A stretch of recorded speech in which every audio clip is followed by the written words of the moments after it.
Woo! And welcome into 2024 Shopping!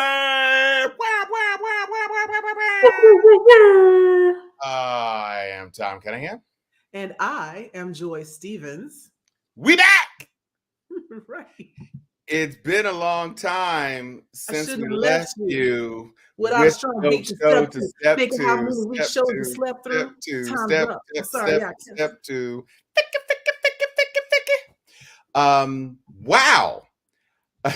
That's right. Activation.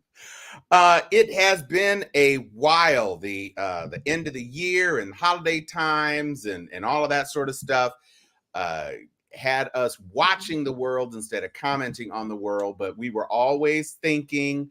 Mm-hmm. Every single time a Thursday came around, we were like, "Can we do it?" And it didn't quite happen. We were thinking of y'all, and so when today happened on January the 4th, we said, yes, we have to do it. We have to welcome in the new year. We have to talk to our Sharpies again. And we are so happy that you are with us. There are so many things that have happened since mid-December that we just, some of it we were like, oh, but by the time it got around to the next Thursday, we're like, people are with their families. That show has gone on, So there's a lot of things that we are hoping to get in tonight that are still relevant. We're still going to have our political bent. And like I mentioned in the trailer for the show, this is an election year. We are now officially in election season for, whomever would be king or queen. And it's about to get smoky up in this piece. And yes, there's a lot of things around smoke this week too. So people who got it and people who was giving it. So we're gonna try to cram in as much as we can before they turn the lights off up in here. And I would just like to say that election season harkens back to the very roots of Steel Sharpen Steel. When the show started, it was really solidly focused on the options that were available to us in the political space. And so this is a homecoming of sorts to be back on our political game. We are still going to be as unapologetically Black and real. But we may be a bit more buttoned up. We're trying to put together some guests to appear on the show. And so don't be surprised if there's fewer after darks and more in the lights. Yes. Yes. And when we say guests, we're not meaning like guest hosts, but Right. actual like guests to be interviewed. We're going to try and have like an interview segment. So if you would like to be interviewed or have something you want to talk about, especially if you are promoting a new business of your own, or if you have something relative to the Black community, or honestly any community of color that you would like to talk about, and you're looking for a platform, hit us up. We're trying to expand our viewership. You can always get an interview here and post it on your own site for additional views. Like we're not opposed to helping each other. So yeah, come holler at us.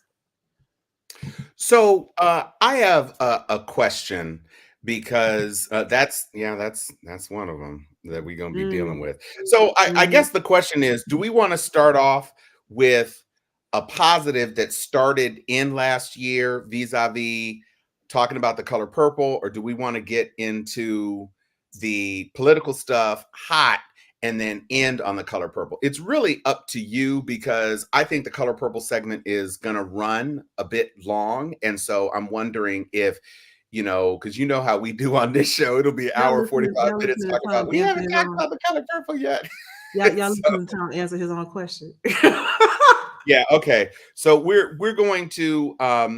going to start off with possibly the movie event of the season, and that is the color purple. There's Miss Celie and Miss Celie's pants with Suge behind her and Sophia behind. Oh, now CJ saying end on a positive note. Don't worry, we still got a We positive note to we end do on. have positives. We have positives, Mhm. but I just want to say that I have now seen the color purple twice over the holiday. I saw it right after Krumma. I was traveling on Christmas Eve, and so I wasn't able to see it on Christmas Day. But I was very heartened that it did so well with the highest grossing Christmas Day box office since 2009, which was Sherlock Holmes with Robert Downey Jr., which I don't even know why they opened on Christmas, but it doesn't matter.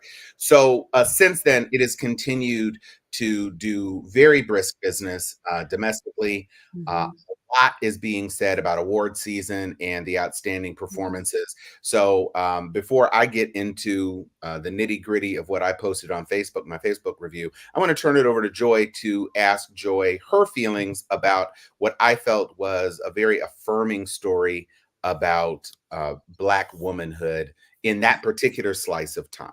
First off, yes, CJ, that's exactly what I had planned to do. So See?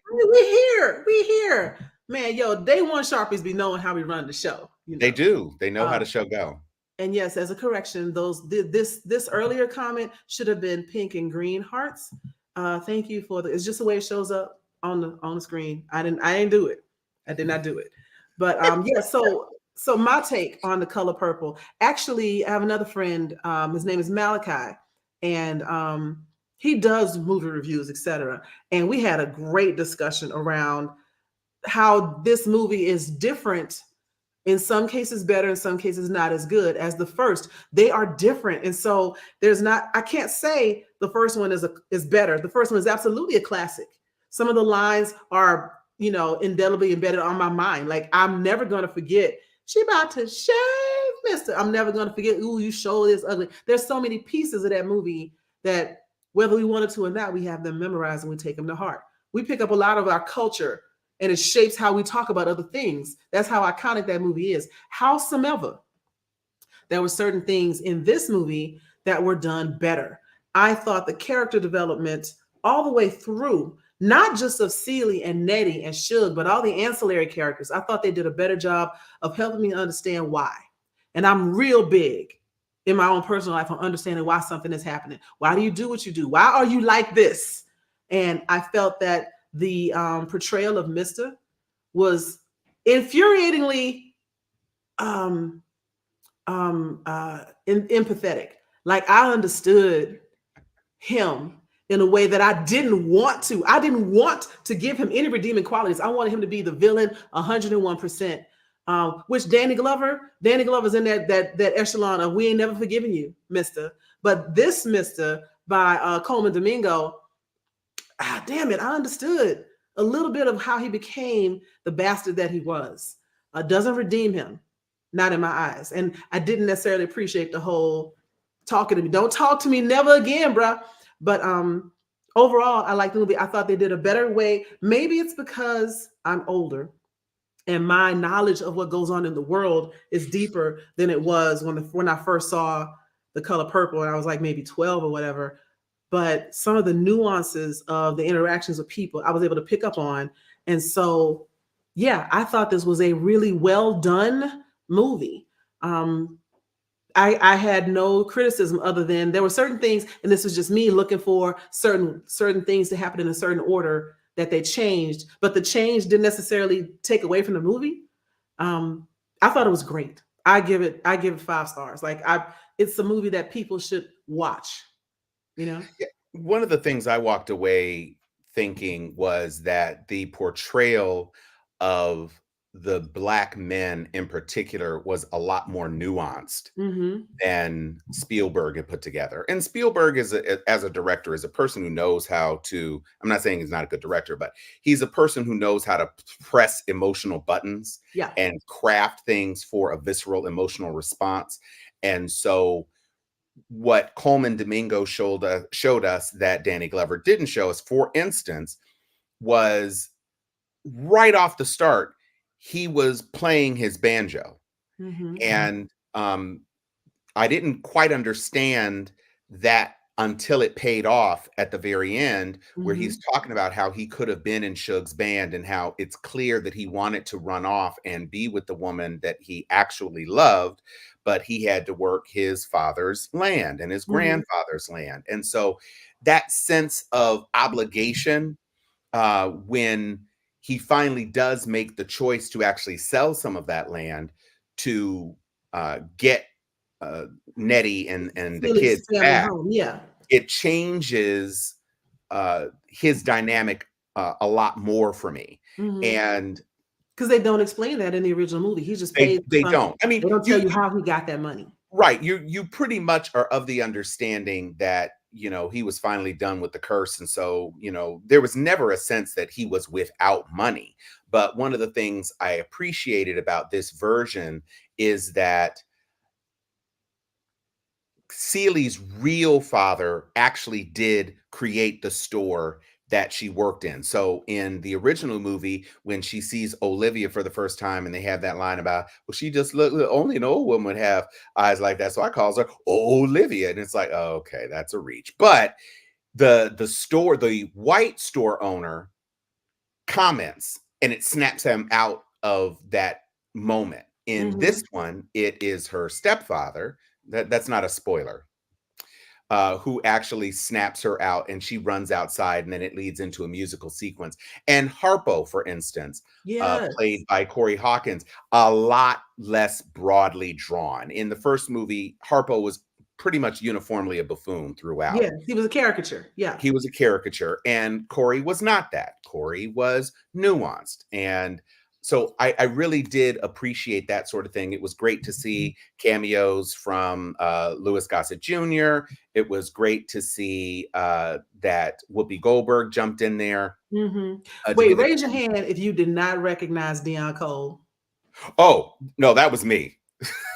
That was me, absolutely. It wasn't until Mr. came to ask for Nettie's hand, and Dion said, "You can't have Nettie." I said, "That is Dion Cole." And he had Mhm. shaved his mustache and all of that. And he was playing so against type. It was really intriguing to see his range.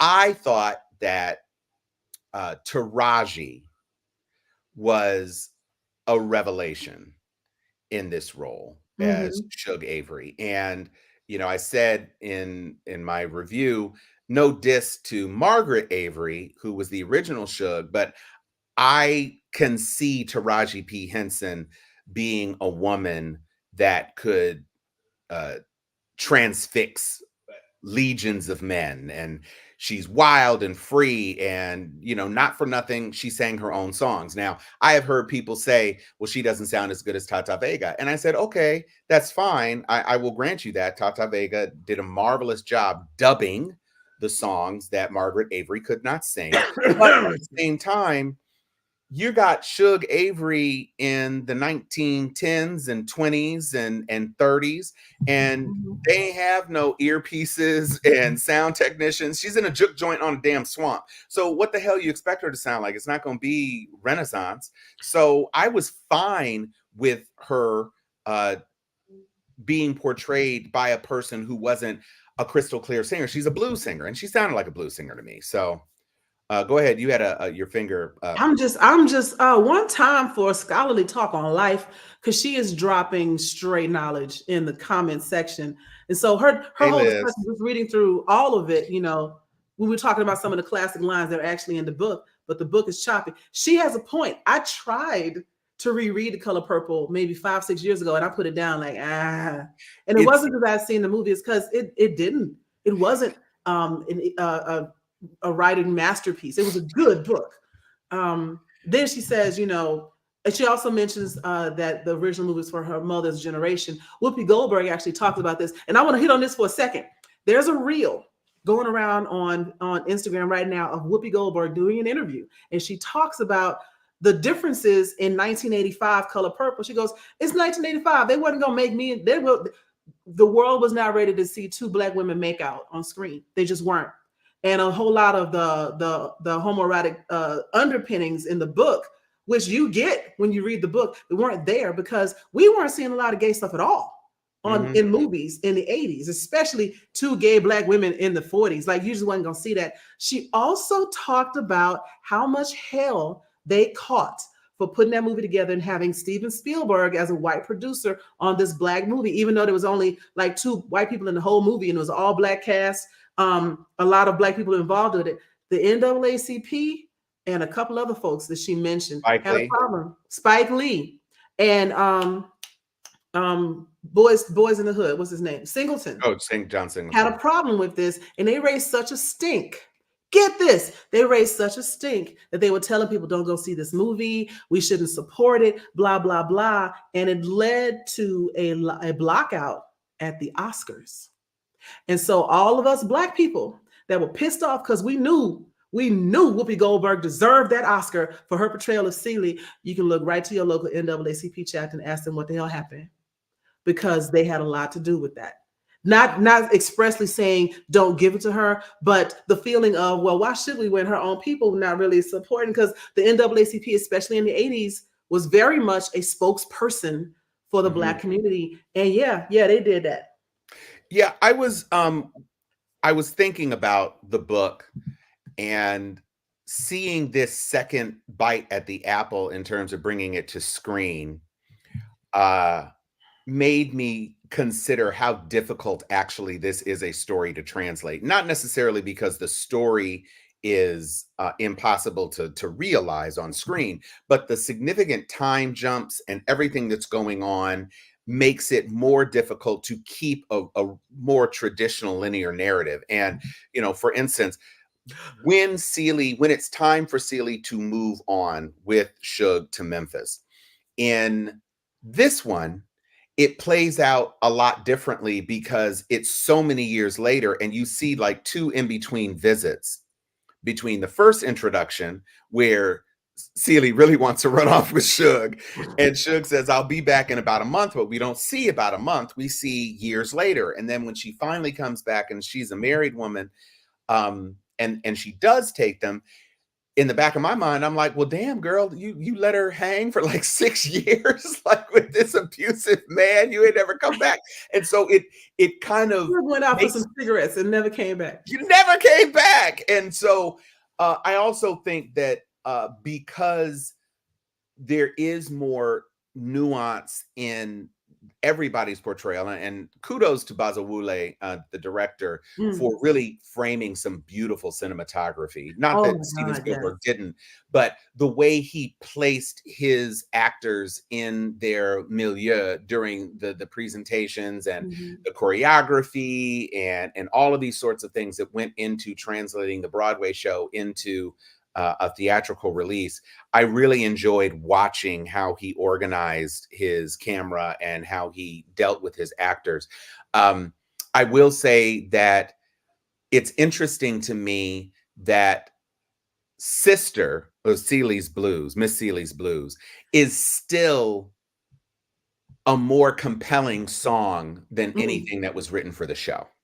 Mm. And that makes me sad because I love the song "I Am Here," but it's really not a singable song. No. It's not a song that you're going to be humming, as you clean up your house or whatever. Right. It's You've just been so on it's a my mind. right. It's a story, but it's not a story where you have like a lot of recurring motif and those sorts of things that make a song Mhm. singable. And again, a song like I'm Here, it's called I'm Here, but the only time you hear that is at the very end Mhm. of the song. And me as like a person ready to enjoy something, having not seen the Broadway show, I'm thinking a song like I'm Here would have been very appropriate when she actually says the line I'm here. I When was she waiting. I thought I that's was what they were gonna do, was put it exactly. there. And then it didn't happen, and I was like, "Oh, okay." But what I will say, to Liz's point, is that I really did appreciate how, like Alice Walker allowed for the redemption of Mister in the book, they took that additional step. Mhm. And Sierra's 5 Minute Nettie aside, I thought that it was very touching that not only had Mister arranged this, but he got an invitation that Celie could not have, she could not have possibly known how he had redeemed himself and what he had done to redeem himself. But Mhm. she still invited him after those many years.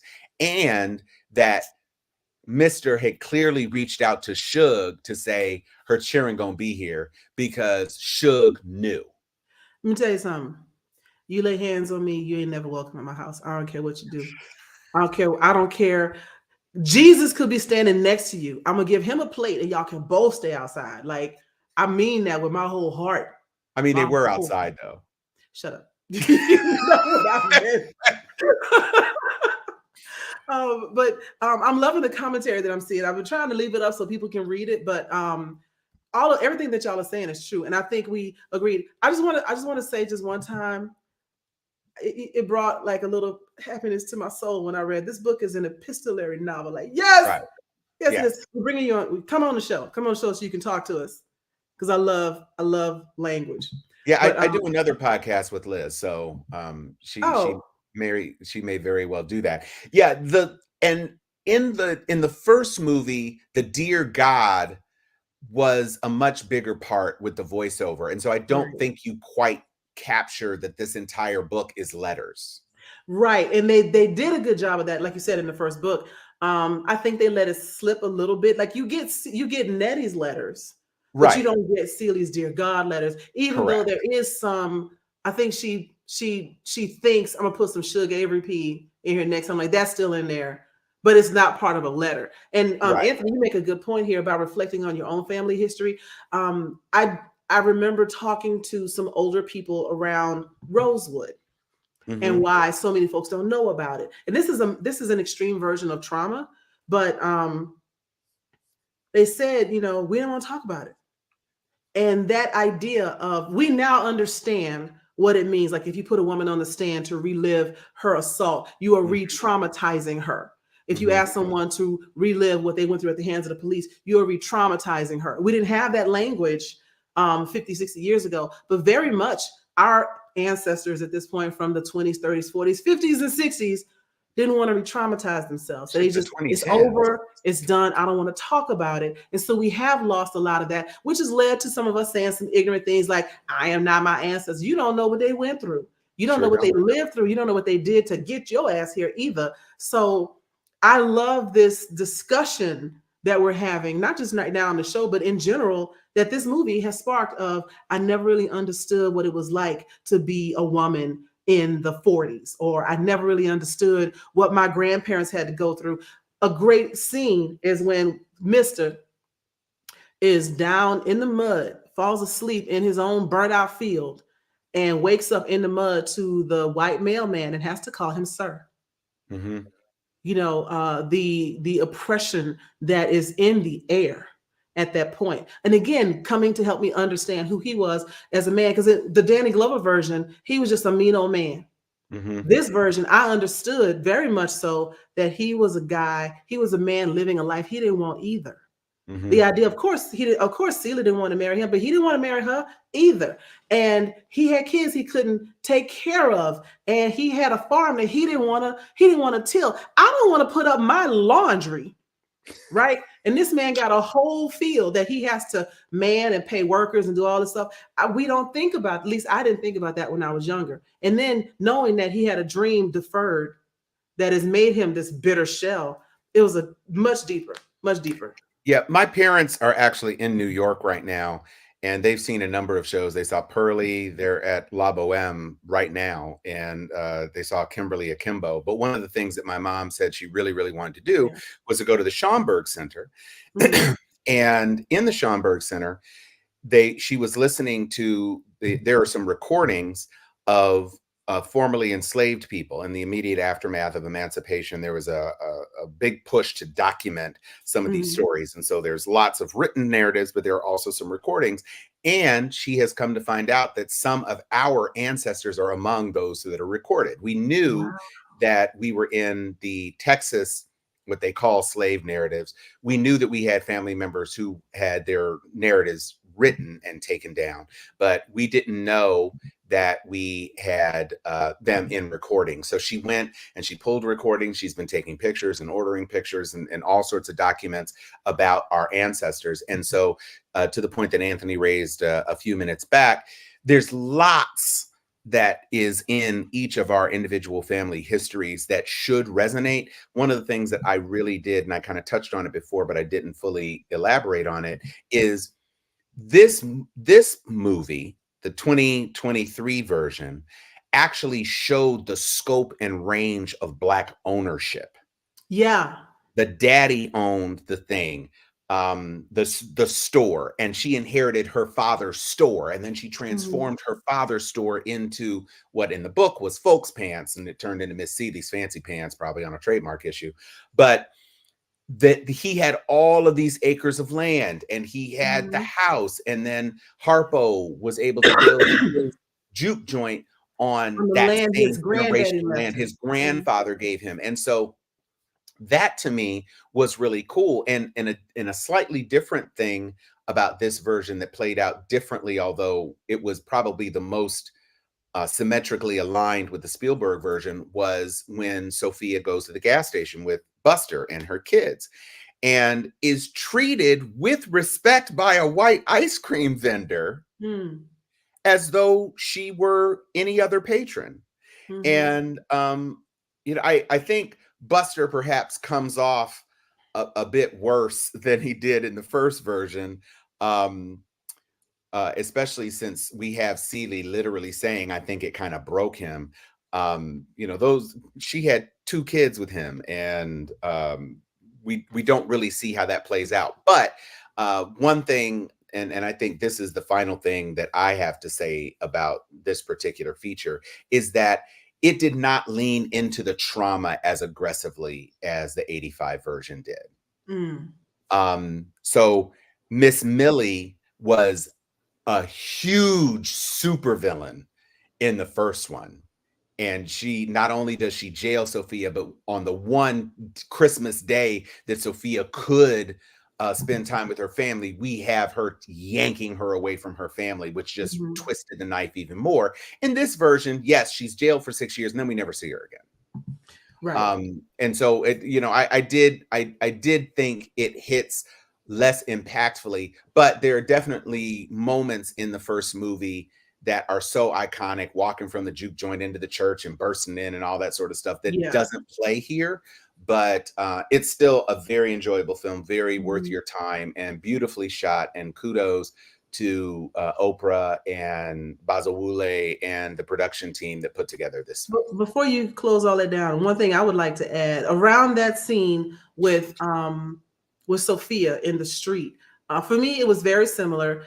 I remember the original Miss Millie just being a Karen. You know, how you Mhm. in there squeezing the kids' cheeks? Your kids are so clean. Come be my maid. And she's like, hell no. And it was the hell no that set her off. And what you're not gonna do is slap. So you ain't gonna slap me. And so Sophia's always been that. You ain't about to Right. slap me. Now, for you, to your point about Buster, you know your woman while you still in the car. The minute I'd have been dragging her like, oh, don't mind her, y'all. We just go, get your people. So I'm looking at him stupid before it escalated. But the other thing, and again, this is because I'm an adult now, and I've Right. seen some things I've read about, done in all of this, had things happen to me. I did not appreciate in the original film the way I appreciated it in this one is what happens to a black woman alone in a white jail for 6 years. And it Mhm. all for me summed up in that one broken mouth sentence, don't leave me. I cried ugly tears in the theater that I Yeah. didn't cry when I was younger.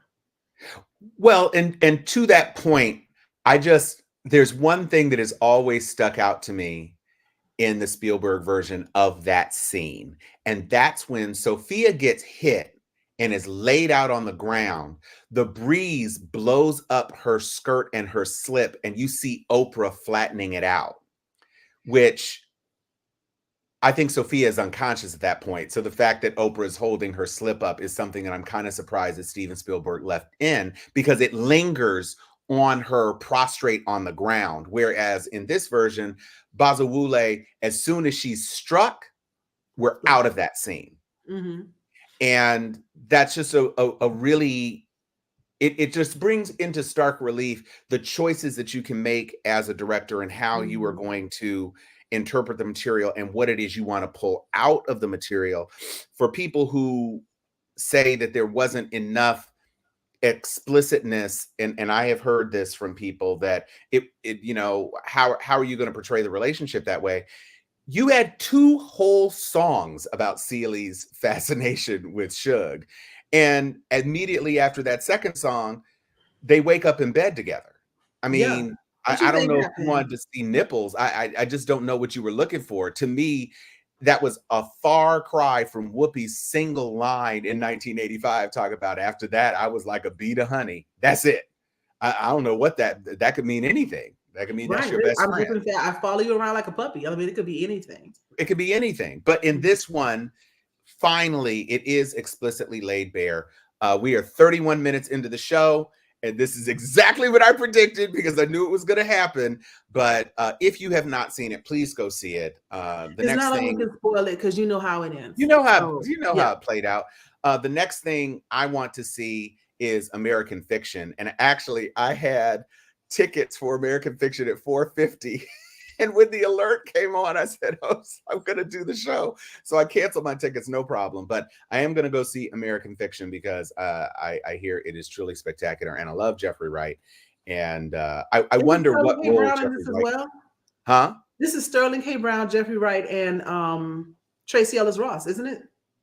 Well, Issa is in it. I don't know if Tracy is. Oh yeah, Tracy is the wife. Yes, yes, yes. Yeah. Tracy And is his. Sterling is his brother. Yes. Yeah, Uh, yeah. is it Sterling? That's the yes. Yeah, that's right. Okay. I hope Um, so because I have a clip. Because exactly. Why don't we roll that beautiful beam footage? That was a good segue. No. yes, because Okay. what I like about this movie is that it addresses us, and I'll tell you what Right. I mean in a second. Just listen to this clip from some of the actors. Also told a lot of times that like he comes across as too intelligent and that like we don't know what to do with him. So I guess I just had to wait until they was ready for smart Negroes. Yeah, That's kinda wild. They were assassinating them. Yes. I will specifically go back to the beginning of my career. I remember auditioning very early on and hearing a lot of coded ways of saying that. So there was a lot of, could you be more urban? Could you make it a little more street? I chose to take some of that feedback and just own, this is who I am, and I am black, and so I must not be right for that role. Bam. There you go. Yeah, and that whole dialogue is really at the center of American Fiction. If you haven't seen the trailer, just Google the trailer for American Fiction. It is really, really good, and I am fascinated. Not for the least of which reasons is that I think Jeffrey Wright is a genius, Phenomenal. and there's already Oscar talk. So it's something that I'm very, very much looking forward to, and I encourage everybody to participate in supporting that film as well. It reminds me, I would say it's in the vein of Bamboozled and Mhm. Hollywood Shuffled. Yes. Like a satirical look at ourselves and how far we've come and how far we haven't come. And then what people are still asking of us to represent us. And then do you play it straight or not? Because watch the trailers, you'll understand what I'm saying. But I Yeah. like to Sterling Brown's point, the thing that we have in the United States of you sound white or Mhm. you're too educated to play a black person, even though you've been black your whole life, but then because you speak that way, then black people telling you're not black enough either, so and then this whole this whole movie is kind of Jeffrey Wright's rebellion against all of that, but then it backfires. I'm definitely going to see that, and I'm going to see Book of Clarence as well because that looks good too. Yeah, I feel a little bit differently about Book of Clarence. However, American Fiction is a directorial debut, and as a person who had his first screenplay debut last year, I am intensely interested in supporting this brother. And I will go see Book of Clarence. The second trailer has made it more intriguing to me. It was the first trailer. I was thinking it You might thought be it was like, like Life of Brian? yeah, like an extended maybe Key and Peele sketch. But now I look at it and I think, maybe there is something of substance there. So I'll definitely support it just because I support Black cinema in general. But I am super duper intrigued about heading into this new year with all of this very positive stuff. So You're right. He is a let's get phenomenal into. actor. I will forever call him Peoples, though. Yeah, no. I listen. You burst onto the scene super aggressively, and I'm here for it. We do have some stuff to talk about. So I would like to kick off talking about Trump stuff, because Trump stuff, he's really dump truck. So we want to get rid of the Trump stuff.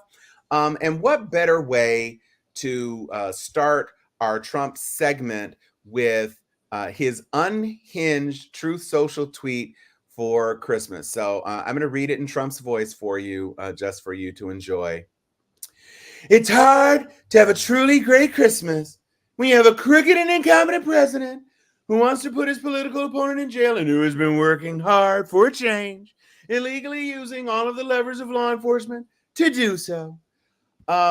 Merry Christmas, I guess. Like, I really, really don't understand. Like, this is a guy who has the endorsement of the fundamentalist Christian sect, and yet can't just say, in this time of celebrating the birth of Christ, He can't just be quiet.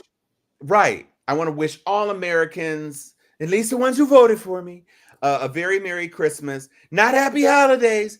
Merry Christmas. You just do that. Like, everything doesn't have to be you just screaming for people to get off your yard. It really doesn't have to be that. But it does. And I'm going to tell you from his point of view. And I'm going to tell you why.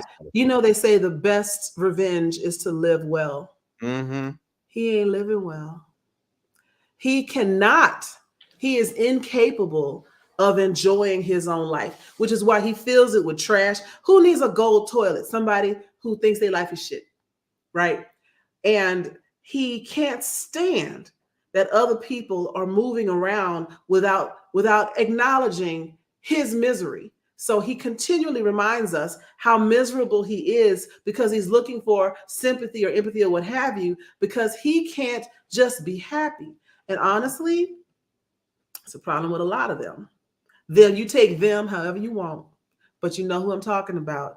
It's not all of any particular demographic, but there's a lot of people who can't stand to see somebody else happy, especially if they think that person doesn't deserve to be happy because they're at a lower social status. So, well, I'll tell you what, on New Year's Eve, I was very happy. And I was with, oh, thank you, Patrice. I was with people that I love and cherish as friends. And we were at a wonderful resort in Orlando. And as the ball counted down, it was like 360-degree fireworks, and it was a grand old time. Meanwhile, Donald Trump, for his rang in the new year with this guy. Vanilla Ice is looking a little melted as far as I'm concerned. Also, no Melania. Again, big surprise. Melania had breakfast at Tiffany's, if you know what I mean. Listen. Melania was in Trump Tower, I guess, kicking it with Barron and flushing that gold toilet. And Trump was down in Mar-a-Lago sitting, looking angry, not being able to smile, not having anything good to say about anybody, putting another unhinged New Year's Truth social post.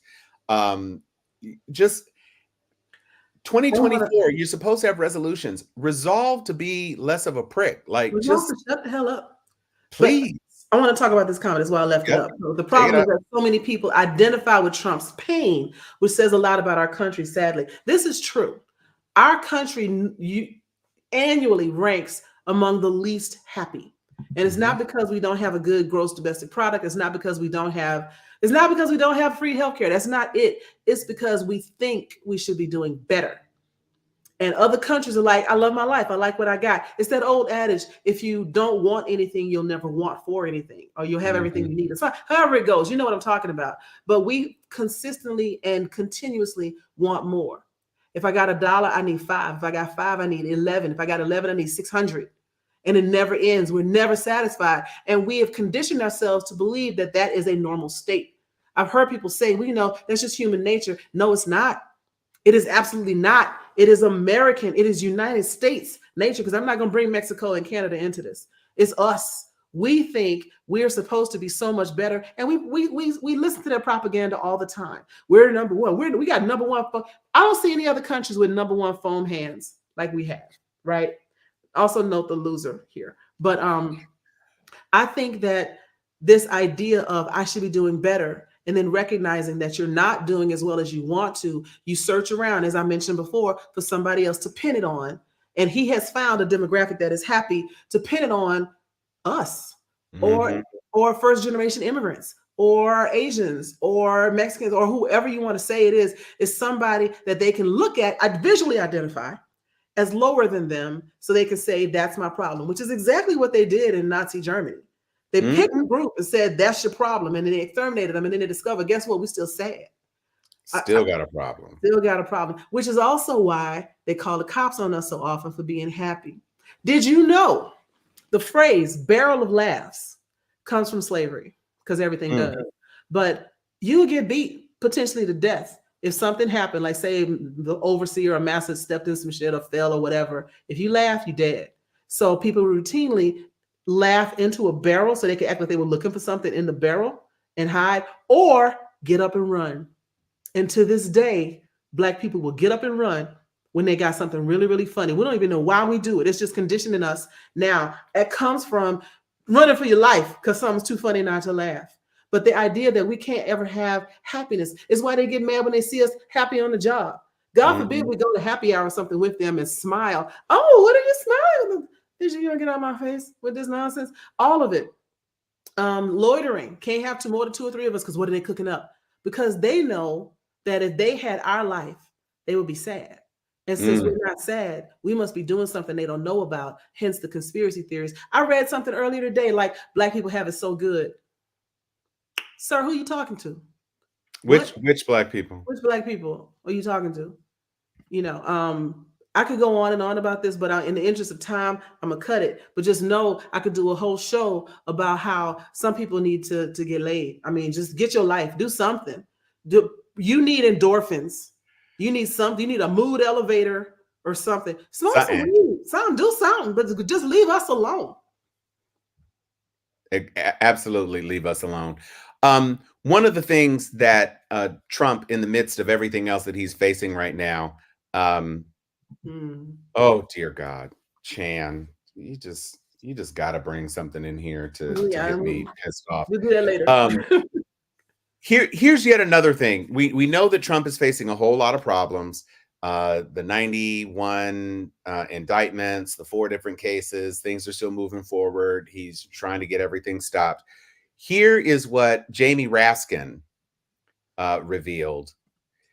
Trump received $7.8 million in foreign payments during presidency. Now, this is one of the things that I always figured would become a bigger deal, because the idea of emoluments, which is precisely that, a foreign government directly providing money to interests of the president. And in this situation, because Trump never really divested himself of any of his investments, like, for instance, the Trump Hotel, which has since been sold in Washington, D.C., you had foreign governments paying for suites and whole floors of rooms, basically directly into Trump's pockets.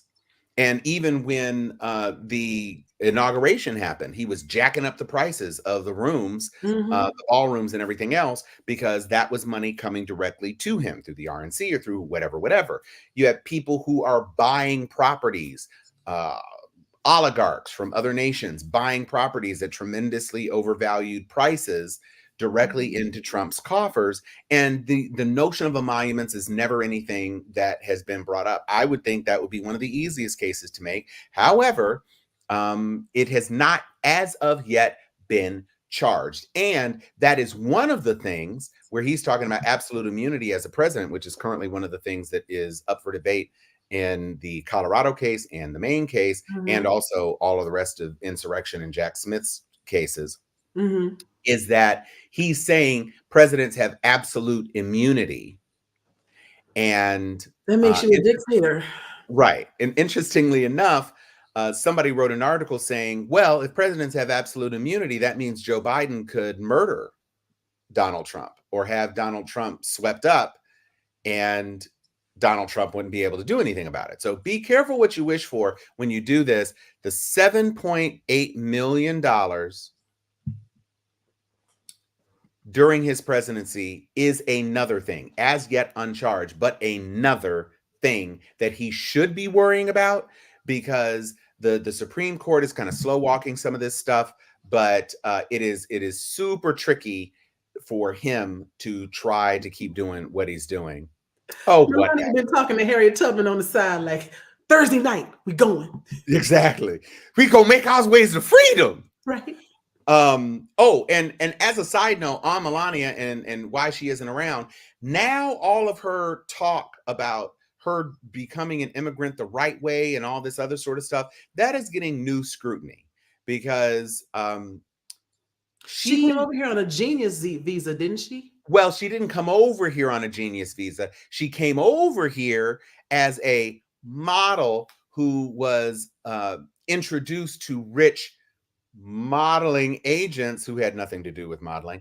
And eventually, once she connected with Trump, they fast-tracked her on a genius visa, because clearly she was an essential part of the burgeoning NASA space program into Lower Slovenia. So now it appears maybe, where's that paperwork? She was supposedly a college graduate. She had a semester. Not supposedly a college graduate. Oh, yeah. A polyglot, speaking 8 languages. She barely speaks 2. We're the only ones that speak 1 language. She might actually speak 8 languages. Oh, no. They tried to follow up on that. Yes, she can say merci. That does not mean you speak French. You could say, ciao. Corey, wait, Epstein's coming. So that's what Kat said. We got Epstein on the thing. Epstein was not involved. There was another pimpish sort of dude who was involved. Thank you, CJ.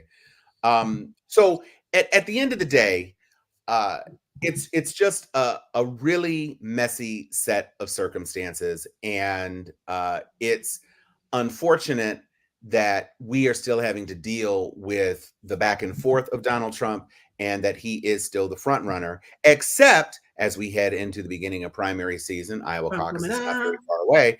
Here comes a poll that must be very, very scary for Donald Trump, because he has turned the full force of his attacks. DeSantis might as well not even exist anymore, because it's all about Nikki Haley. So former part of his administration as the UN ambassador, former governor of South Carolina, which incidentally was the first Confederate state to secede. So I don't know why, Nikki Haley, you don't understand that slavery was the root cause of the Civil War, but okay, whatever. This is the first time that anyone other than DeSantis was actually on parity with Trump in any sort of poll. Most of the polls have Trump ahead by 30 points, sometimes 40, 50 points, whatever. But in the New Hampshire primary, which is critical because it's the second primary and it's the first election-based primary, Iowa caucuses are caucuses, and New Hampshire primary is direct vote. And these two have been bellwethers for years and years and years and years, which is why they have struggled so mightily to maintain that grasp. They definitely want to be the first two. And if you come out of the Iowa caucuses and you come out of the New Hampshire primaries ahead, then it's generally, you've got the wind at your back. Sometimes it's a split decision, or sometimes it takes much longer. It took Biden up until like South Carolina to really catch fire. So things can change. However, for Trump, the inevitability of him is a big part of his appeal. And if he stumbles in Iowa and or New Hampshire, then it's going to be a lot easier for people to ditch him. So this is a desperately important thing for him. And Nikki Haley, not that I like Nikki Haley, because she's trash as well, but it would be nice to see him defeated in New Hampshire. Joy? I just wanted to talk about Corey said she's gunning for the VP slot. Bro, I don't know. I believe she is making a solid run for president. No, she is. And I honestly, people are like, well, Trump's base is crumbling. No, it's not. She's picking up the middle. That's where it's coming from. Trump's base is Trump's base. It's not as big as it once was, but the people that were in love with him and are now disillusioned have gone back into their holes. They're not coming out to vote for anybody. She's picking up numbers from the rhinos and from the undecideds in the middle that are able to make their voices heard in a poll like this, even though it may not come to pass in the primary or the caucus, because maybe they're independent and they haven't declared, so they can't vote. Just, it all depends. But she is a threat. And here's the thing. She's not the worst option. No. So there are a lot of people, the same way we voted for Biden, because I mean, it is what it is. She ain't the worst option. There's a lot of people that if they are looking at Biden sideways, she might pick up some salty Democrats. As a matter of fact, there's another video I want to play for you right now that talks about this from the privileged white voter standpoint. Listen to this. People say that they're not going to vote for Joe Biden because of what's happening in the Middle East or some other. Hey, you guys don't want to listen to marginalized community when they are shouting this from the fucking rooftops, so I will say it in hopes that somebody will listen. Isn't going to work, okay? Parties are supposed to appeal to their people. People aren't supposed to take what they can get and shut up about it. Can't commit a genocide in the Middle East and expect to win Michigan. There are over 200,000 Arabs in Michigan, and Biden won the Michigan vote by 154,000. You can't complete construction of the border wall and expect a vote from the Latino population. You can't build Cop City in Atlanta and expect to win the black vote in Georgia. Biden won Georgia by only less than 12,000 votes. Why are you saying, let's not make the same mistake we made in 2016 again, when wasn't the mistake made in the 2016 that the Democratic Party, members of the Democratic Party were shouting from the rooftops that the DNC was putting forth a candidate that they did not feel excited to vote for, and the DNC ran with it anyway? And guess what? The candidate lost. People didn't vote for the candidate that they said they weren't going to vote for. So why is that not the fault of the DNC and not the fault of people who are using their God-given right to criticize their government? People are shouting what they want from the rooftops, calling the DNC, calling their reps every single day, marching in the streets, telling the Democratic Party what they want. And they are not listening. And honestly, neither are you. And the Democratic Party and white members of the Democratic Party have been trying to mansplain or white-splain to marginalized communities for years why they are so much better under the Democratic Party instead of actually listening to what those communities are literally yelling from the rooftop. And you want to blame them instead of the DNC for running with a candidate that has been nicknamed Genocide in Biden by their own party. Okay, Sharpies, can we get a GoFundMe to get her a goddamn tripod, because I was getting motion sickness with all of that twitchy, skinny thing. Now, and rooftops. I think she was Gwen Stacy in Across the Spider-Verse, as many rooftops as she was swinging from that thing. But it's true. I mean, it's very difficult. And I was going to bring this up earlier because we had kind of started to touch on it, but there is a lot of good news domestically to tell about what Biden has done. People tried to say when he first started, inflation was going off the rails and gas prices and da. Unemployment is down, employment is up, inflation is down, GDP is up, gas prices are down, the Dow is up, the S&P is up. There is no, it is gone to be so good. There was no recession.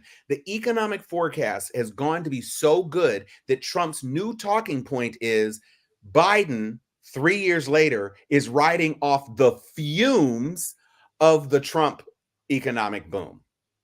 3 years of fumes, apparently. The fumes were off the Obama economic recovery for his term. He almost sold us out, literally. It's not even a figure of speech at this point. And then Biden came in again, cleaning up some stuff. But here's the thing: the economy and our political leaders are only broadly tied together. The American economy is its own religion. You have to believe in it and participate in it for it to work for you. Again, that's a whole nother show. But we try to say, oh, this president, that president is in charge of, unless they do a bailout or some major financial move, No, you're looking at other aspects of the government that are controlling interest rates, et cetera, et cetera. So the economy being good, yeah, he's done a lot of stuff to create some jobs to help with that, but it was going to do what it was going to do regardless. So I mean, I give him some credit. I don't give him all the credit because he could have made it a lot worse. The fact that he's held on to it has been good. But the other thing I want to mention, there's this right here. We were talking about the Supreme Court and how they're going to rule on whether or not Trump can be on the ballot. Yeah. So the thing is, this is a catch-22 for this conservative Supreme Court. If they were more liberal leaning, they wouldn't even entertain this. They'd be like, nah, he can't be on there. It is what it is. But because they're looking at it now, all of their legacies are on the line. There was an article, honestly, that you sent, Tom. Do you want to talk about the article and what it said? You're talking about the Pandora box thing, or the okay, yeah, I do have this queued up. So here's basically what happened. Jack Smith tried to fast track. He tried to get the Supreme Court, to assume a writ of certiorari to kind of leapfrog over the Colorado Supreme Court thing, because he wanted to address whether or not this was actually a real thing. And Trump said, no. And the court declined to hear it. But then in the E. Jean Carroll case, Trump is trying to say that he can't be sued basically again, because he defamed her again, but he wants to go back to the original thing and say presidential immunity, blah, blah, blah. And now he's saying it's not important to address the presidential immunity issue on the Jack Smith thing, but it's super duper ultra pressing important on the E. Jean Carroll thing, because the E. Jean Carroll thing already has had damages assessed against him. And so he wants to get rid of those damages. He wants to reverse the finding. He wants to nullify all of it. And so he is pressing them to take up the issue. The problem, and you said it exactly correctly, the catch-22 is that you can't argue both counter sides of that argument and expect that there's a pathway for the SCOTUS to thread the needle. Yeah. You either have the immunity or you don't. And if it turns out that you don't have the immunity, because defaming E. Jean Carroll is not an official piece of business.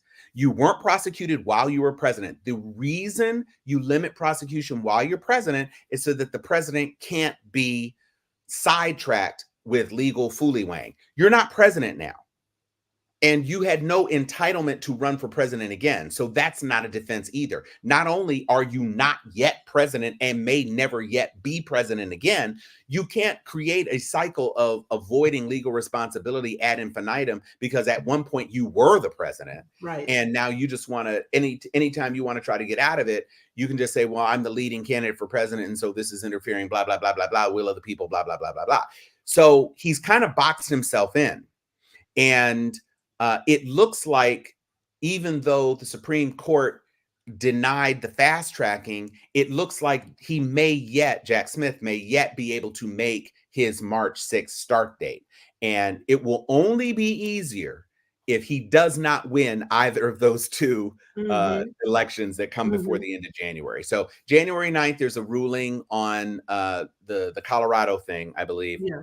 That's another thing, like with the Supreme Court, if they rule against Colorado in any way, their credibility is shot as well. Yeah. Another article you sent, everybody is either going to recognize that they're not upholding the Constitution, in which case, why should we listen to them at all? Or recognize that they are, in which case Trump isn't on, and then people are going to be upset with them. They're going to be upset either way. And so they need to choose, put themselves first. How do I want my legacy to go down?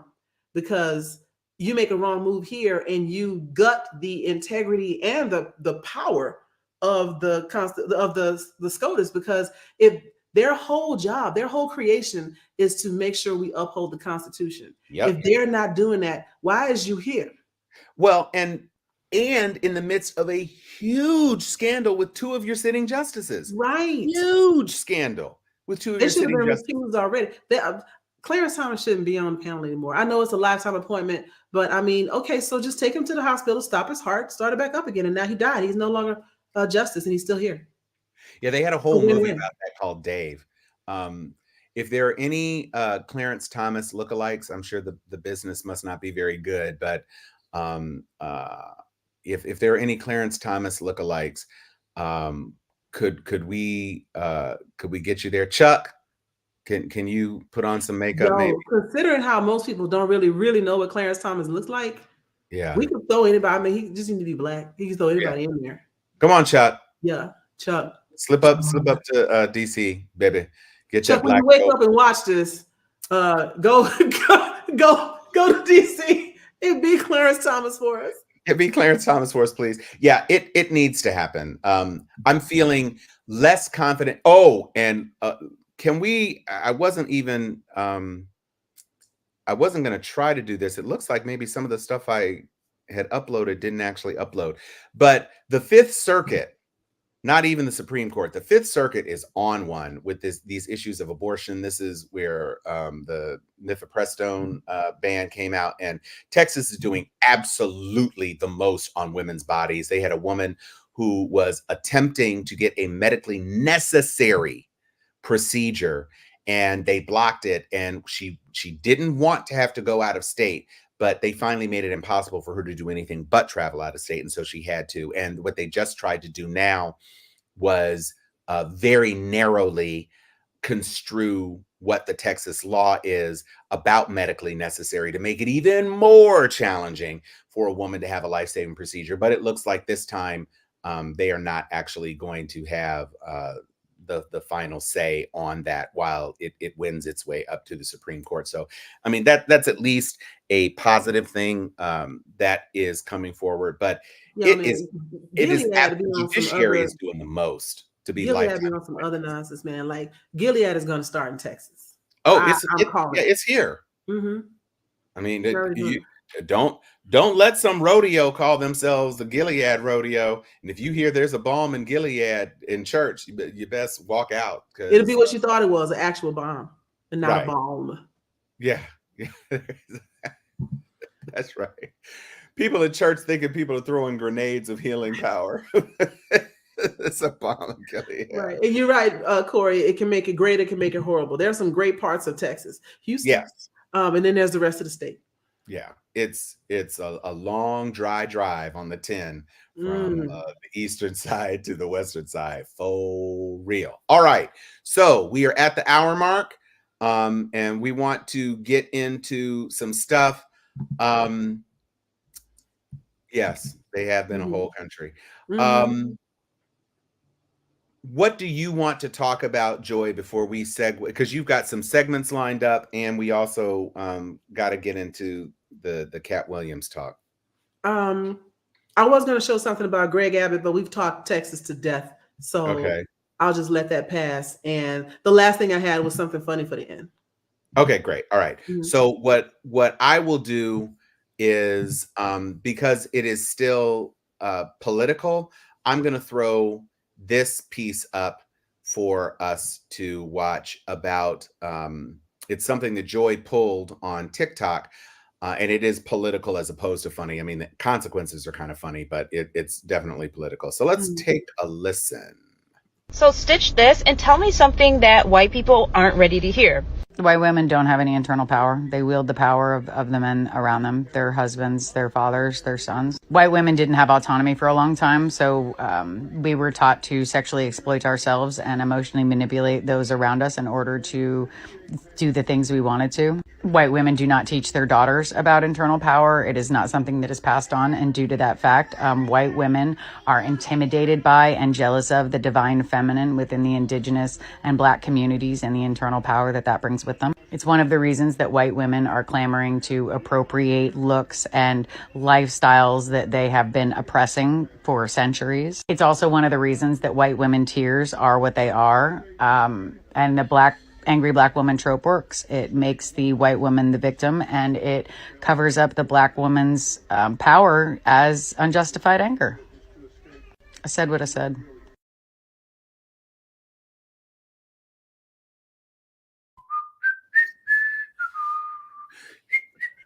Here's the thing.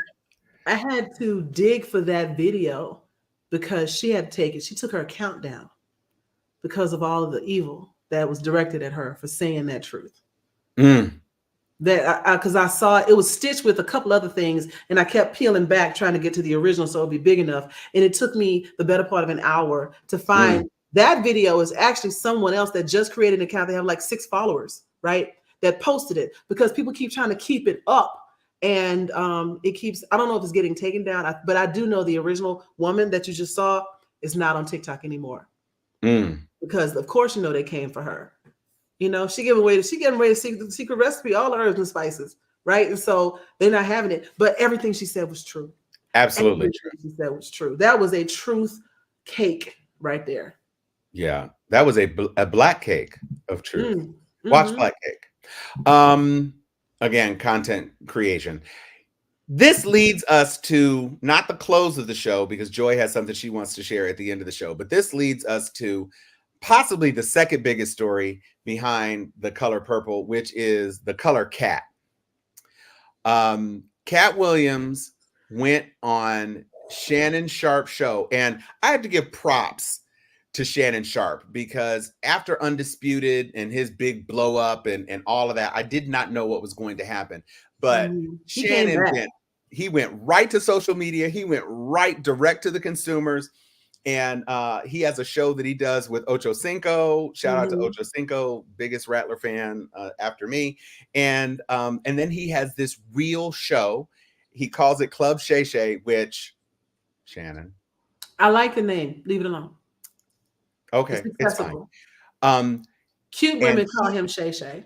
He had a 2-hour and 14-minute. You can't even really call it an interview because it was really Cat Williams like it was a airing everybody. He did a tell-all book in 2 hours. I mean, that the transcription of that video. He had time. He had time today. Now, I put up a post about it because a lot of it felt. Yes, he did. Like very aggrieved. And I find Cat Williams to be a very funny person. And I find when you come for Cat Williams, you better have 10 million. I know what you're doing, Shan. I know what you're doing. I saw that same clip. You better have 10 billion sunblock. You better have a lead vest over the entirety of your body because he is going to bring you Oppenheimer level destruction. He does not come to play. However, I think there's a reason that he has not, as funny as he is, as talented as he is, I think there's a reason he hasn't broken through in the way that other contemporary comedians who, I mean, I'm not saying that any of these people aren't funny either, except for Chris Rock, because I don't find him funny anymore, but he has not broken through. And it was interesting to me that he gave Shannon Sharp this intro of his credits and his plaudits and all of these sorts of things and saying he was the #1 comedic act and all this other sorts of things. That's just not true. It would be true if he said he could have been. Could have been. That's a different story. Yeah. But not, and of course I had to look it up because it didn't sound right to me. He's not even in the top 10 of the last 2 years of comedic. This is one of the things that we suffer from as a Black community is we think that folks that we have as a household name are household names. But if you're not crossing over, considering that we only make up 12% of this population in this country alone, if you're not crossing over and going international, you are not in the top 10. The world, funny or not, the world knows Chris Rock. They know Kevin Hart. They know Dave Chappelle. And then you got all the other white comedians and everybody else, and he's not in that group. But we know and love Cat Williams, But it's just and that's why I think there is the issue of aggrievement. Now, the stolen joke, the car thing, and all of this, I'm not going to speak on it because Cat did. You Right. can Y'all definitely can watch the whole show. you can watch and it is way too long. It's the It is best also free movie way you're too gonna see. entertaining. Yes. As I honestly believe I have never seen something that long that was completely off the cuff, unscripted, fueled perhaps by that Club Shay Shay cognac that they had. Yeah, the yak copious had them for it. tripping. The yak had him yakking. And I have never seen anybody do that for that long and for it to be as like, oh, I mean, it's body blows. Like and he Girl, just you got a good point. he came for it. And exactly. And it's no coincidence. As I said, he's got a tour at the old Leon County Civic Center where I saw Keith Sweat and I saw Natalie Cole and other acts while Belle Biv DeVoe while I was in school. I get it. Yeah, Cat I was drinking one. understand. He was going off that anger. Yeah, I guess. But the other thing of it is, and this is, I think, perhaps why Cat Williams has not exceeded the bounds of his talent, because he is a very, very talented person. It hasn't been 3 or 4 weeks since the video surfaced of Cat being dog whipped by a teenager at a damn playground. I thought that was a few years ago. But I'm saying it's resurfaced. Oh, it's now. gonna keep resurfacing. I talked about that, not even knowing it was resurfacing. I talked about that earlier today. Like, everything he was saying is true. Now, he did get his ass whipped by an 8th grader. That much you cannot deny. Well, and this is what I'm saying. Down. It's you know who hasn't? Kevin Hart. I mean, maybe. And Dave and before Chris Rock got slapped by Will Smith, Chris Rock hadn't either. I'm just saying that I don't feel that what he's doing right now is elevating him as a comedian in the same way that Monique making comparisons to people who are more successful than her did anything for her. I think we titter and laugh and suck teeth and all that sort of stuff. Steve Harvey is an entire industry. Steve Harvey has TV shows, 2 movies, books, radio shows. He's King of Comedy movies. No. His Think Like a Man. Oh, I forgot about those. Right. That's right. 2 whole ass movies. So I'm just saying, and Kevin Hart is on an entirely different level. Dave Chappelle, and these I'm mentioning those people in particular because they are in the top 10 for the last 2 years. Kevin Hart, Dave Chappelle, with all of his shenanigans and hate and viral problems, is still in the top 10. Still in the top 10. $50-some million in 2022 and $23 million in 2023, and has another Netflix special out. And here's the thing. Dave, as a comedian, satirist, whatever, he's not as lightning fast quick as Cat Williams, but I have never watched a Dave Chappelle comedy show where I haven't laughed. And I laugh at Cat Williams too. It's just that so much more of what I'm seeing from Cat Williams, especially this week, is him talking cash shit, justified or not, about other people instead of just being funny. Talking about how Sid stole one of your jokes is not going to get people to come see you. Right, because it sounds bitter. For however true it is. It does. Just be funny, bro. You're hilarious. But his discussions around how he had been kind of blackballed and missed out on a lot of stuff because of this gang of people over here that were basically saying, don't mess with him, don't do whatever. Part of me is like, wow. But the other part of me, there's a couple times I have seen Cat Williams be a brilliant actor. And I wondered in those moments, why doesn't he get more work? Matter of fact, the show Atlanta, the Donald Glover show, he played like an uncle or something on there on either 1 or 2 episodes. And I watched it and I was captivated. I was like, God damn, Cat Williams is getting it done. I mean, I believed him. Was it a stretch for him as a person? Not as much as it could have been, but he portrayed it wonderfully. He Well, was amazing. that's the thing that Cat needed a that better team. Yeah. that's the thing about someone like him. He's clearly a very independent spirit. Mm-hmm. He is clearly very aligned with his hot comb and perm, which is, I'm glad he had it covered up because it's not been looking great. But Jeffrey Wright is an actor. Yeah. Cat Williams can play a certain character that he is very familiar with and is very natural and organic for him, but could he play, can he really step out of that to give a different performance? Like Mahershala Ali, right? Mahershala Ali can do a lot. And, you know, he played the guy in Green Book and he played the guy in got an Oscar for playing in Moonlight. I mean, for all of 15 minutes. Right. But that's an actor. Yeah.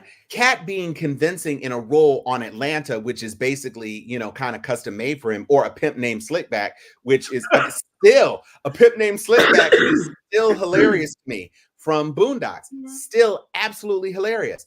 But for me, what I liked about it, because the argument could be said, don't beat me up for this, that Robin Williams was a comedian and not an actor, at least for the early part of his career. Sure. I saw in that one episode of Atlanta, I saw Cat Williams step out of his cat persona and be an actor. And I was impressed with that in that moment. He was like, when you see Steve Harvey or said or something on a show, it's said on the show. It's Steve on the show. This was a actor playing a part. And I really, really liked and respected him for that part. Now, I'm not saying he could go get an Oscar. I'm saying he did a hell of a job, and I would have liked to have seen him get more opportunities like that. And I don't know why he didn't, because I know he was going out for stuff, because he'll tell you how he going out for stuff. And I wonder how much of that is this group that is against him and how much of this is him walking in with a chip on his shoulder. Well, and there's that. And also, let's be clear. Cat Williams was never going to be a leading man. You got to be taller than the leading woman to do that. You have to be taller than a hobbit to do it. So, because let's be clear, Tom Cruise ain't always the tallest person, but they figure it out. But when you're coming from the black side of the Shire, it's tough. The Shire. And I said the Shire. The Shah. The Shah come from the Shah. The Shah. So, you know, character parts versus leading man parts and all these other sorts of things, it's very different. So there's only so many parts for Black leads anyway. And so you've got this whole range of young, traditionally good looking, talented actors who are going to be leads. And then you've got the character roles. That's Clifton Powell never broke through. Very good point. So very good point. Everybody's not there to break through. It's not automatically going to translate. Bernie Mac ended up getting a TV show. Bernie Mac was in the Ocean's movies. Yeah. You know, there are things sometimes if you can do a sitcom, just like Monique got a sitcom, right? I think he does have a little range. I think he can play it straight. I don't know that he has range outside being a little black man, but right. I've seen him play it straight, and I was impressed with that.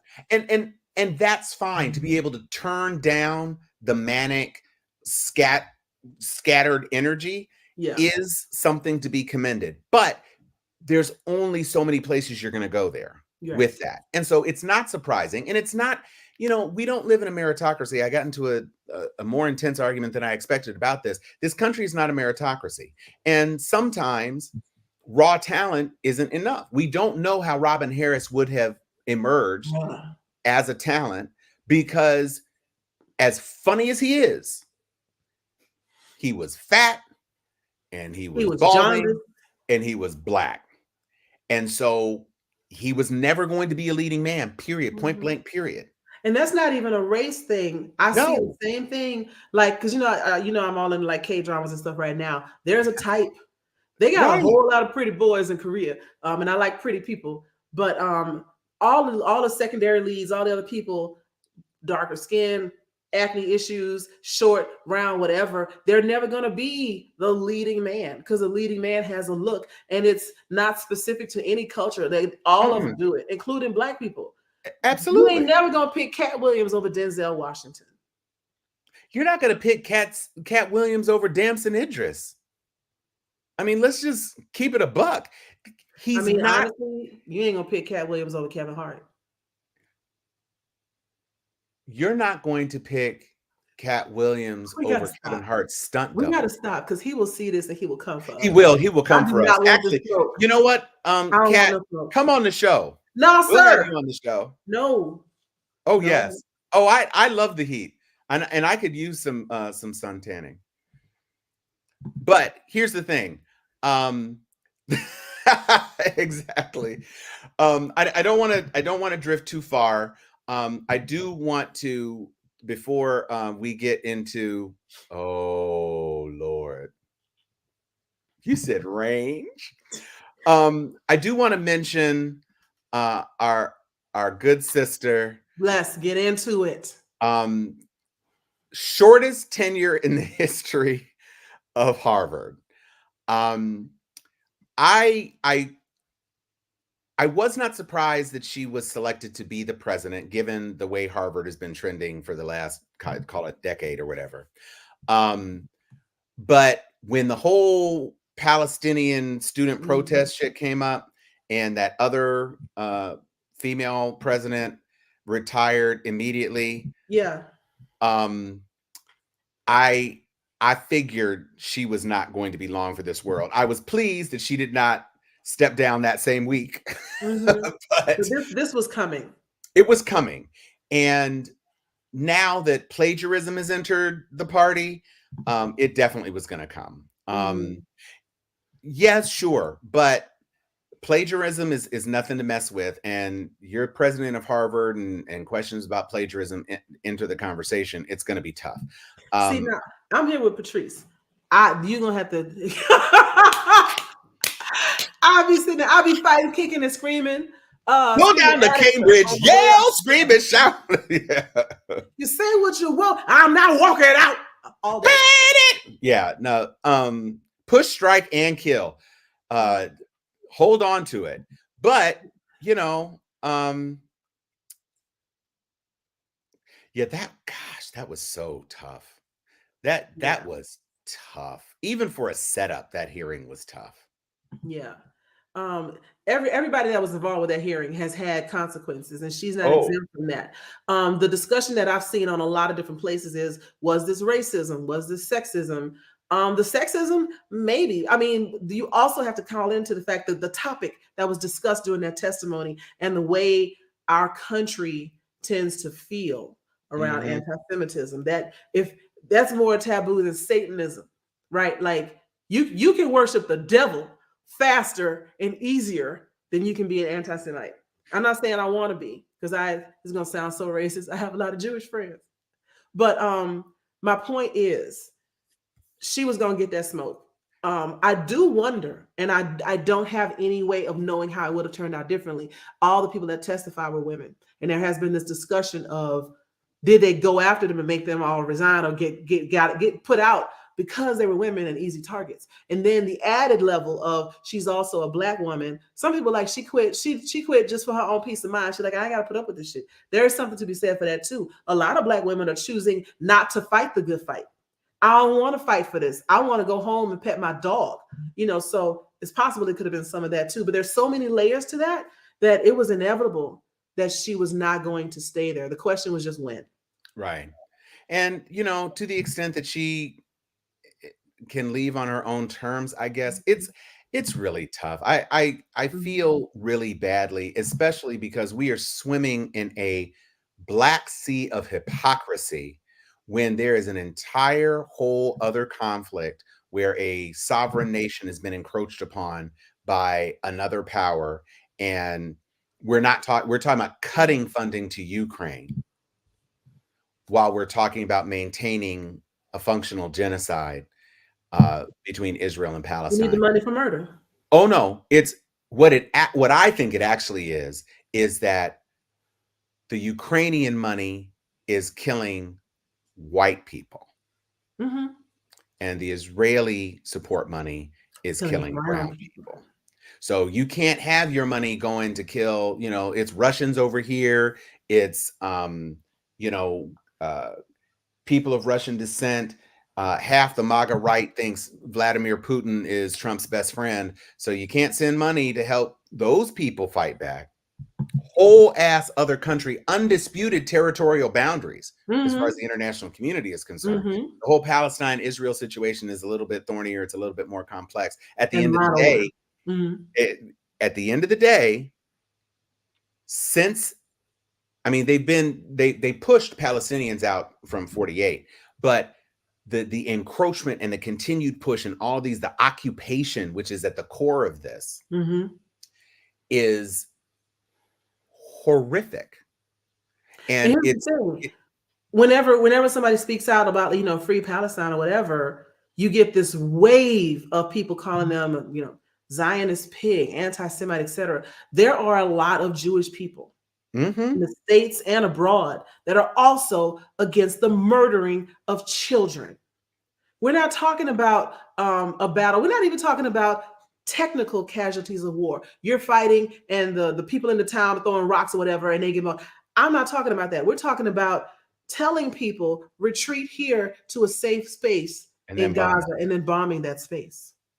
That's completely different. And everyone with any sort of heart or spiritual guidance should be against murdering people who only wanted to live and have never done anything to anybody. And the idea that just because you're Palestinian, you must be Hamas friendly is like you saying just because you're Christian, you must want to burn witches. Just because you're Black, you must rob stores. Like this monolithic thing that people try to do is dangerous. And I find us doing it over and over again. And I would hazard to say that the friends that I have that are Jewish, however they may have made trips over to Israel and recognize the need to preserve their culture and the desire to want to have a homeland to go back to, still wouldn't want to kill a child to do it, when it comes down to it. Well, you'd hope that was the case, but I mean, I've seen some very disturbing videos of the guy from Barack's cabinet or whatever. I mean, well, not even that. I mean, actual Israelis who are basically saying these are not human people. So why should they live? And see, now for me, that triggers me because my ancestors were seen as not people, right? Not human for so long. So I can absolutely understand the desire to be free from that sort of mindset and oppression. I also understand being an insurgent in your own homeland because we face that every time we go protest police violence in the streets. We run the risk. They try to say Black Lives Matter was a terrorist group for a number of years. So I get it. I can't solve it, but I get it. Right. No, it's definitely a very challenging circumstance, and it's something that we have not really dealt with on the show just because it is a very challenging circumstance. But now it has gotten to the point where, you really do need to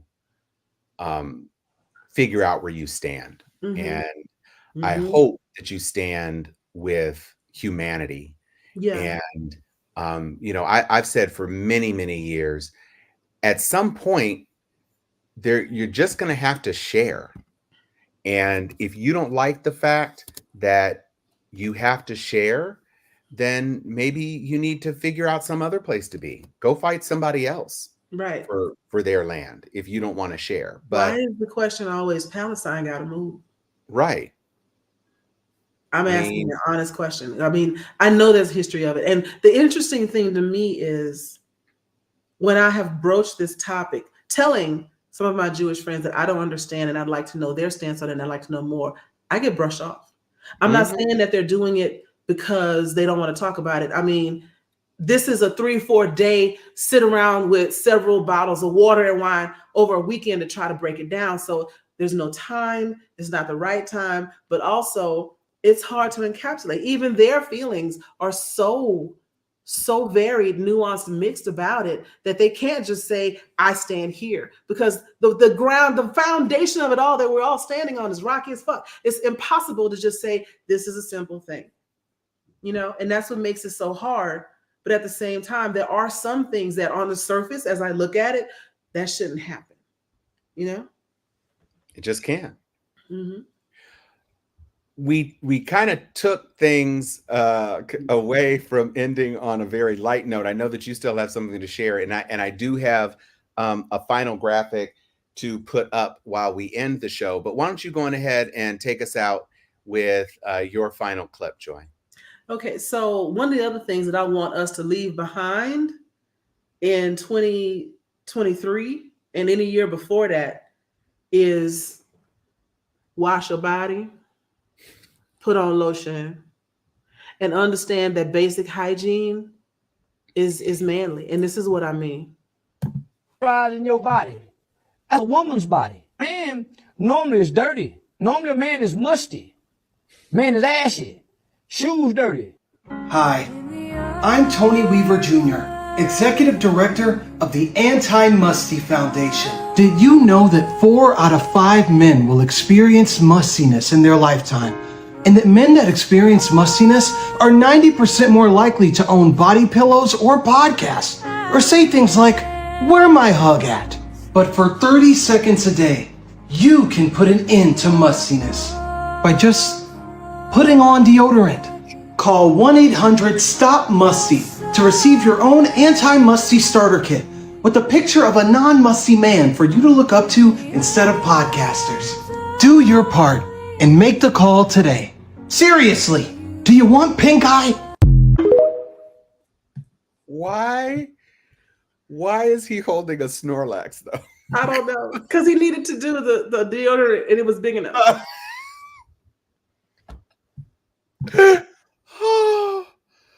Oh my goodness. And my world traveler friend here, Corey, can we discuss that using the bidet isn't gender specific? It is actually cleaner. Yo, we've been behind the hygienic curve using toilet paper like it's going out of style. We've been murdering whole forests. No pun intended.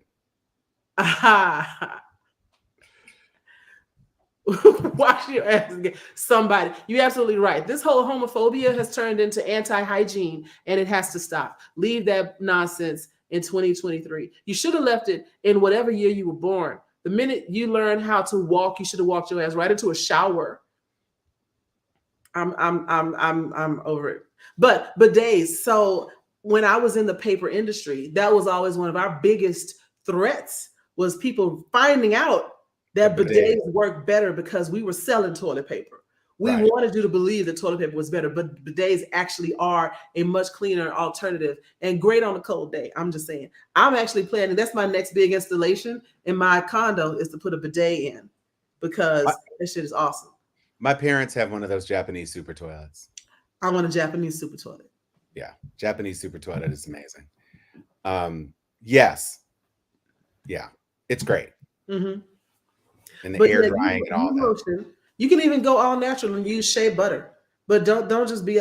I have experienced, unfortunately, men who believe that, you know, washing completely is a sign of homophobia, a sign of being a homosexual, because nothing should touch the crack of your butt. And I immediately, once I find that out, which usually you find out in the first 10, 15 minutes, I immediately walk away. I can't be in this conversation. I can't be near you. And I'm not shaking hands with anybody in 2024. Okay. I was honestly trying to end the show, but when you talked about ass crack and these other things, the thing that came out last week that almost ended my life was Adam Kinzinger talking about how Trump smells. I forgot all about that. And so I'm glad we're touching on it, because we got to go. We're not going to turn this into another 30 minutes. No, everybody around Trump know he stink. Google he smell like Trump ass stink. and feet. Google Trump stinks, Kinzinger, because the 3 things that Kinzinger says Trump smells like will send you into cardiac arrest. And I don't want you to die, but I want you to read it, because that Shit literally is hilarious. Trump stinks. Kensington. Hilarious. Trump stinks. Google it, laugh, enjoy yourselves tomorrow. To all of my frat brothers, J5, for those of you who are in New Orleans right now, celebrate, have a great time. For the rest of the January D9 babies, we know you're coming, but tomorrow is us. Leave it alone. Don't get cute. J5 is our day tomorrow. Finu, everybody, enjoy yourselves. Have a great time. And I just want to leave you with this image because there's a brother who has been lately doing a whole lot of these hilarious kind of Pixar takes on movies. And he did this. And I'm just going to say goodbye. I'm going to let this speak for itself because it is hilarious. And thank you for joining us on our first show of 2024. I'm Tom Cunningham. I'm Joy Stevens. And this is Cat Sharpens Steel.